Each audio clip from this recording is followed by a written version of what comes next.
Welcome to this Nespresso assistance video on installing a new filter in your Zenius machine. In order to enjoy a perfect cup of coffee, we recommend you install a filter in the water tank to purify the water. It is important to change it at least every 4 months. After taking it out of the packaging, shake the filter and fill it with a trickle of water. Position it in the water tank, pressing firmly. Position a container underneath the hot water outlet.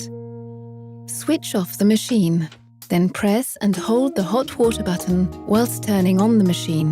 The ristretto and lungo buttons will flash for 15 seconds.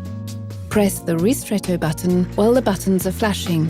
Around 200 milliliters will flow from the hot water outlet. When finished, the machine will start the preheating cycle.